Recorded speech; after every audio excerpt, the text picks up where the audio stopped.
नमस्कार. चला स्टॉक्सच्या दुनियेत एक चक्कर मारून येऊया. ज्यांना हा विषय अगदी नवीन आहे त्यांच्यासाठी तर हे विश्लेषण अगदी परफेक्ट आहे.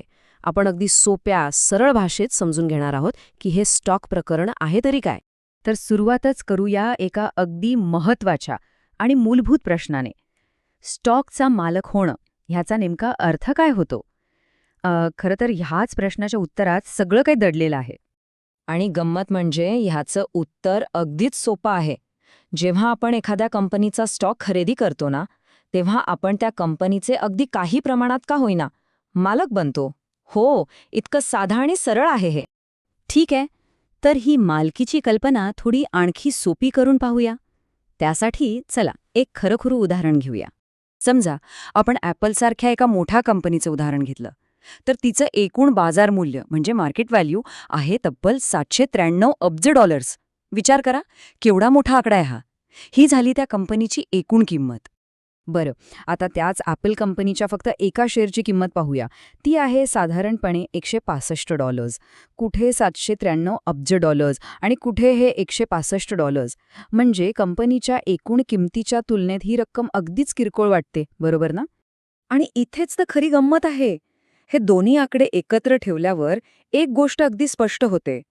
तो एक शेअर म्हणजे त्या प्रचंड मोठ्या कंपनीच्या मालकीचा एक अगदी छोटा पण खराखुरा हिस्सा असतो. म्हणजे गुंतवणूक कितीही लहान असली तरी ती गुंतवणूकदाराला त्या कंपनीचा एक भागीदार, एक अल्पसंख्याक का होईना पण मालक नक्कीच बनवते. ओके, आता पुढे जाऊया. हे जे स्टॉक्सचं जग आहे ना, ते खूप मोठं आहे. सगळे स्टॉक्स काही सारखे नसतात. चला तर मग पाहूया त्यांना वेगवेगळ्या गटांमध्ये कसं काय विभागलं जातं. बरं, ही स्टॉक्सची खरेदी विक्री होते कुठे? तर ती होते एक्सचेंजेसवर. हे एक्सचेंज म्हणजे एक प्रकारची बाजारपेठच समजा. आणि अशा बाजारपेठा जगभर पसरलेल्या आहेत, जसं की न्यूयॉर्क स्टॉक एक्सचेंज किंवा लंडन स्टॉक एक्सचेंज. त्यामुळेच तर स्टॉक मार्केटला एक ग्लोबल म्हणजे जागतिक स्वरूप मिळालं आहे. स्टॉक्सना विभागण्याची एक सगळ्यात सोपी पद्धत म्हणजे त्यांच्या क्षेत्रानुसार किंवा इंडस्ट्रीनुसार. एकूण 11 वेगवेगळी क्षेत्र आहेत, जसं की टेक्नॉलॉजी म्हणजे IT कंपन्या, हेल्थकेअर म्हणजे औषधं आणि हॉस्पिटल कंपन्या, मग ऊर्जा क्षेत्र आहे, फायनान्शियल्स आहे आणि असे अनेक. आता दुसरी पद्धत पाहूया, ती आहे कंपनीच्या आकारानुसार. यालाच मार्केट कॅपिटलायझेशन असंही म्हणतात. म्हणजे कंपनी किती मोठी किंवा लहान आहे यावरून तिचं वर्गीकरण होतं. इथे बघा, अगदी मोठ्या म्हणजे $200 अब्ज जास्त किमतीच्या मेगा कॅप कंपन्यांपासून ते अगदी लहान म्हणजे मायक्रो कॅप कंपन्यांपर्यंत असे वेगवेगळे गट आहेत.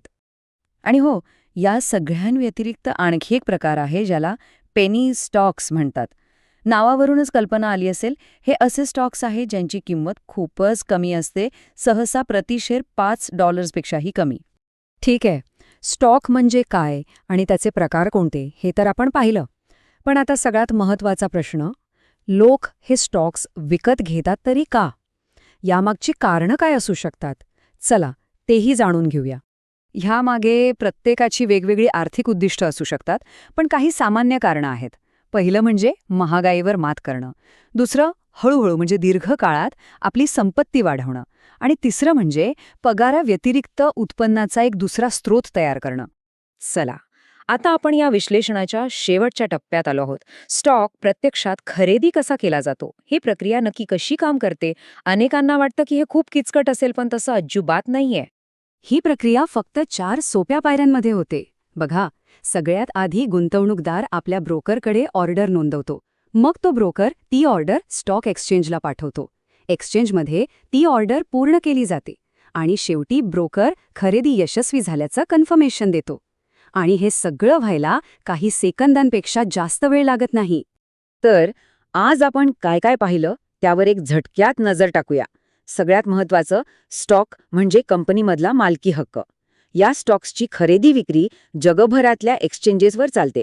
त्यांना कंपनीच्या क्षेत्रानुसार किंवा आकारानुसार वेगवेगळ्या गटांमध्ये विभागलं जातं. आणि हो, स्टॉक विकत घेण्यासाठी एका ब्रोकरची गरज असते. सोपं आहे ना? आणि जाता जाता एक महत्त्वाचा विचार. ह्या गुंतवणुकीच्या प्रवासाला सुरुवात करण्याआधी प्रत्येकाने स्वतःला एक प्रश्न नक्की विचारावा. माझं काय आहे? म्हणजे आपण हे का करत आहोत?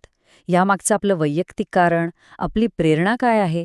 ह्या प्रश्नाचं उत्तर शोधणं हे सगळ्यात महत्त्वाचं आहे.